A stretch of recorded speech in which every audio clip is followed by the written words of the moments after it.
Well, hey, and welcome back. So maybe you are in the midst of trying to decide to start a woodworking business, or maybe you're in the middle of one and you're trying to up your game with the most important arsenal in your shop, and that's your table saw. If you haven't already watched my guide on starting your own woodworking business, I do highly recommend that you watch that video first. Today, I want to take a look at the different tiers, types, and brands of table saws to hopefully help you decide which one of these may be right for your shop. I do want to make it clear, as I said in the how-to video, you can build an entire business on a cheaper tool such as the scroll saw, the bandsaw, or even the lathe. But if you're looking to up your game, expand your services, or just make your life easier, the table saw should be the first and probably most important investment that you will ever make as a woodworker. But let's go ahead and get into it. Here's how I'm breaking down this video. I'm going to cover table saws in 3 different categories based on 3 different price ranges. First is the intro tier table saw, which will start anywhere between $200 and about $1,000. The next tier, or the mid-level tier, will range from anywhere between about $1,000 to around $2,500. And then the final tier, which is the highest tier, which I would consider the professional tier, are going to be table saws that start at around $2,500 and just go up from there. Now, there are many factors that can also determine which saw is best for you, and let's be honest, price is just where most of us start. So then within each of these categories, I'm going to talk about 3 important things that I think you need to consider when deciding what to purchase: power, ease of use and the features, and safety. Now, before I begin, I do want to remind you that everything I say, it's backed on years of experience for me in the woodworking world, but it is just my opinion. And note, I will not be covering sliding table saws in this video.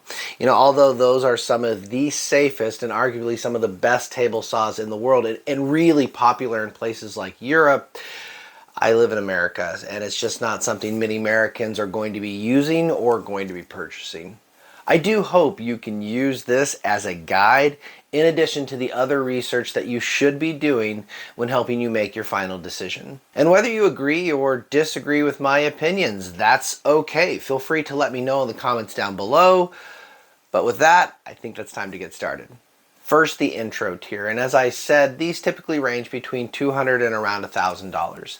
These are your benchtop saws, your compact saws, as well as your job site type table saws. You can find saws for under $200, granted, but should you buy it? I mean, try safely running an inch thick piece of hickory through it, and then you just let me know. But I will tell you, you do have lots of options when buying saws in this tier. Brands range from DeWalt, Rigid, to even Ryobi if you're desperate.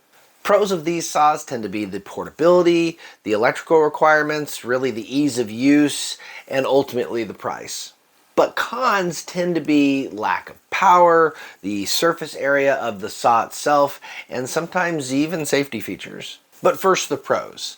Biggest thing is probably portability. If you are planning to be a woodworker where you're going to be on site at different locations at any given day of the week, having a saw like this can be essential because you can just fold it up, pop it in your truck, and head off to where you need to be. Plus, as far as electrical requirements go, pretty much every saw in this category is going to run off a normal 110 outlet. So it's really easy to basically plug and play wherever you head. And finally, typically these saws do have enough power to work through any 3/4 inch sheet of plywood or any softer hardwood such as pine or poplar pretty much all of the time. In fact, you could make, I would say, essentially 80–85% of the cuts you'll ever need to make with a saw in this category with 0 issue. But having said that, the biggest con is still power. Most saws in this range will be, 1.75 horsepower, around 2 horsepower, but run at 13 to 15 amps. That means you'll definitely have to slow your feed rate, or you could have increased chance of binding. I think when it comes to binding, this is also a good time to talk about safety. Binding typically happens when you're dealing with a piece of warped wood or something that may not be perfectly square. And as you're pushing or feeding that board through the cut, it pushes between the blade and the fence itself. And when that happens, it can kick back. It will kick back right into you at a high rate, and that is when injuries happen. Now, most binding issues can be prevented by making sure you have your saw set at the correct depth, but also with a riving knife that sits behind the blade on the saw itself. So this knife actually helps separate the two pieces of wood, which reduces binding and reduces injury. So while this feature is more common on modern day saws at every tier, cheaper saws sometimes can come without it. So I would never personally buy a saw without this key feature, and I don't think you should either. And another thing you need to think about in this tier is the table saw fence. I cannot stress enough how much a higher quality fence will improve your overall quality of life when making rip cuts. And sometimes in this price range, a really high quality fence can be hard to find. And finally, table saw surface area is a consideration, I really think, because if you're trying to run bigger pieces of plywood through, again, it can make it harder. It can make that table saw move, and any movement of a table saw, again, leads to safety issues, leads to more injuries. So you have to be considerate of that as well. But like I say, if you are going from job site to job site, this is definitely the table saw tier that you need to probably consider the most. But with that, let's move on to our mid-range tier of saws. These saws are what we would call hybrid saws, or maybe a contractor grade saw, and they will range from around $1,000 to upwards of $2,500. If you are planning on having a dedicated workshop where you're not going to be moving your saw around a whole lot, for a woodworking business, this is probably where you are starting if you're looking at buying a new table saw. You also have a decent range of brands to choose from. Grizzly, Jet, Shop Fox, and SawStop are even available in this price range. Now I know when you're starting to get into this price range, you're thinking to yourself, this is a lot of money, but I will tell you, here's why I think that it may be worth it to you. Pros: weight, quality, safety, and power. When it comes to weight, many saws in this category are going to be heavier, built out of better materials. Some in this category don't just have an aluminum top, but will have a cast iron top, which makes the table saw heavier and decreases vibration. And when you decrease vibration, it leads to more accurate cuts. So if you're looking at making furniture or cabinets in this this is going to be the tier that you'll want to look at. And second is safety. I've already talked about riveting knives and how they really can prevent about 90% of binding when it comes to kickback and those type of things. But now that you're in this category, you open up the world of SawStop. If you are watching these videos, you probably have seen SawStop and their technology before. But if you haven't, essentially, it is an electronic component within the table saw itself with their technology, where if it detects your finger coming in range of that blade, it will actually shoot a cartridge off inside the table saw and drive a machined piece of aluminum into the blade while dropping the blade into the table itself. It essentially kills your blade, but saves your fingers. I have done this before on my own SawStop, and I will tell you, it sounds like a gunshot going off, but I still have 10 fingers. And let's be real, even having one finger reattached probably cost more than the SawStop investment, so I think it's a good thing to consider while making your final choice. Third, now we're moving into power, which is what people really want to know about. In this range, we are really reaching the upper limits of a 110 outlet and what a table saw will do. And you're starting to see table saws in this category be on a 220 outlet as well. It kind of depends. I will say this though, most saws in this tier they're going to cut through about 95% of anything you're ever going to need with relative ease. Having ripped a piece of walnut on an intro tier level saw versus a mid-range tier saw, I can tell you that this is definitely the case. Now for the cons in this price tier. I would say one of the biggest ones is portability. If you're moving around, it's just not going to work for you, but if this is a dedicated shop, it may not be an issue. If you do want to move a saw in this tier, you're probably going to need a dedicated portable base, which is typically sold separate. Other things that can be sold separate are going to be your fence system as well. Again, I highly recommend taking a good hard look at that because a good fence will make for better cuts. And then finally, just the overall price. You're going to be able to cut, like I say, about 95% of anything that you throw at this saw in this tier. But I will tell you, if I'm going to spend $2,500 on something, I don't like the idea of not just being able to make 100% of the cuts I want to make, which is why we're going to talk about our final tier, and that is our top tier of professional saws.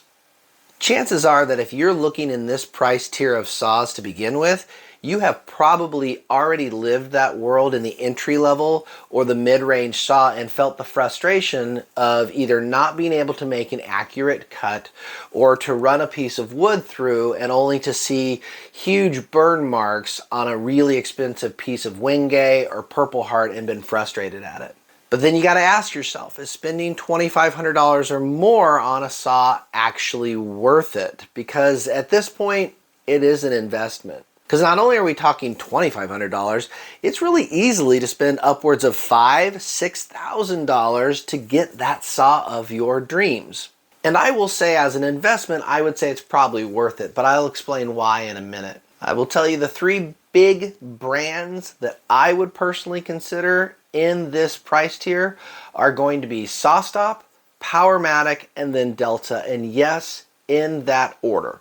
So first, let's talk power. Obviously, that's the biggest thing, right? If you're looking in this category, you're looking at saws that are going to range from 3 horsepower to 5 to 7.5 and larger. I will say one big thing to note is pretty much every saw you're going to see in this price tier is going to run off 240. So keep this in mind. If you're spending $5,000 on a 5 horsepower saw, you might also be spending hundreds, if not thousands of dollars on wiring in your garage or shop to make sure that it can run that specific tool as well. However, keep in mind that if you're running a tool using 240 volts versus 120, really it is easier on your motor in the long run. So the draw for it is not as great. And it's going to have a longer lifespan. So I guarantee any one of these saws that you're going to see in this price category is going to last way longer than that small benchtop saw that you found at a big box store. And another pro is weight. Every saw in this category weighs a ton. Did you know that the 5 horsepower Powermatic table saw weighs like almost 750 pounds? I mean, my 3 horsepower SawStop weighs like 550 pounds. That means every top is a cast iron top, not aluminum. Your base, your casing is usually going to be made out of steel rather than aluminum. And you're going to get a trunnion system inside that's also going to be cast iron as well. What does this mean? Well, it means less vibration. You should be able to set a nickel up on its side on any saw in this category, and that nickel will stay upright. Less vibration equals better cuts, it equals safer cuts, and it equals longer life for your saw. And the other big perk that you may not think about is I guarantee you it's actually going to be quieter as well. And so when you combine all that with a really quality fence system, quality of life just goes up. You are going to have the most accurate cuts you've ever made in your life. And then finally, one other pro that I didn't mention before that is in this tier, and typically the mid-tier sometimes as well, the dust port for these are standard at pretty much 4 inches, rather than a 3-inch dust port that you're going to see at most intro tiers. And that's going to also make a huge difference in dust management. But ultimately, again, the biggest con is the price. You remember when I said that this is a huge investment and I talk about why I think that would be worth it? Well, if you remember from my starting a woodworking how-to video, you can use this purchase as a huge write-off essentially for your business. Think about this. You can write off the depreciation of that tool over a period of years. And so when it comes to tax time, this can be a huge benefit to you. And in the first 2 years of your business, anywhere where you can ultimately save money or make a better investment for you might be the difference between your business being successful and this just simply not working. And another thing on the price, places like Rockler and Woodcraft, they will do sales on Powermatic a lot. Delta as well. There are no sales when it comes to SawStop. Pretty much what you see is what you get. It happens when you corner the market on a certain technology. So if you are considering a SawStop and that additional layer of safety, you might as well just go get it, because that price that you see is that price that you're going to get. Now, I will also tell you, within this category, you might be asking, well, what do I purchase? Do I get the 3 horsepower or the 5 horsepower, or do I splurge and, spend thousands of dollars on the 7.5 horsepower? Well, my answer to you would probably be based on volume. If you are a high volume shop, meaning that you are ripping lumber continually, like hours of ripping, or you are having many people use this machine over and over again, and it is not just a workhorse, but it is constantly on, you could probably justify the 7.5 horsepower cost and longevity that it's going to give your shop. If it's just you or a couple people, and you're going to use it as a central station, but again, it's not going to be on all the time, you're going to use it as you would any other tool, I would argue that the 3 horsepower or the 5 horsepower for sure is going to be more than enough to suit your needs. I personally wouldn't spend the extra money on a 7.5 horsepower industrial saw unless I had the volume to back that up. But again, I know you're sitting out a chunk of money for an investment like this. This can be a big decision. But if you make the right decision, this is probably going to be, in a lot of cases, the first and the last table saw you may ever need to purchase for your business. My advice ultimately comes down to, you should never buy more than you can afford, but just keep in mind that the more you pay up front might actually save you time and money down the road. So it's definitely something to consider. My hope ultimately for you is that this can just help you make an informed decision. You have to decide, what is it you're going to use this table saw for. If you're going job site to job site, obviously you're looking for portability.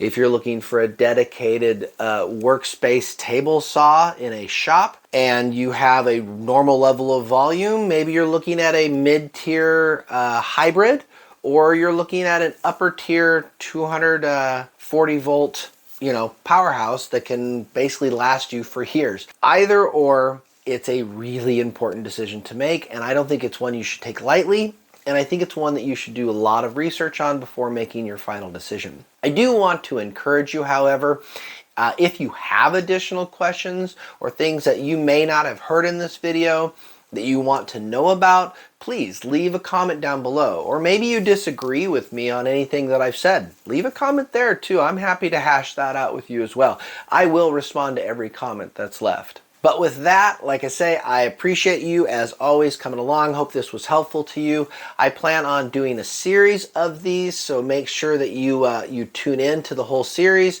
and helping you start your own woodworking business, and that way it can be successful for you. But with that, again, I appreciate you, and I can't wait to see you on the next one.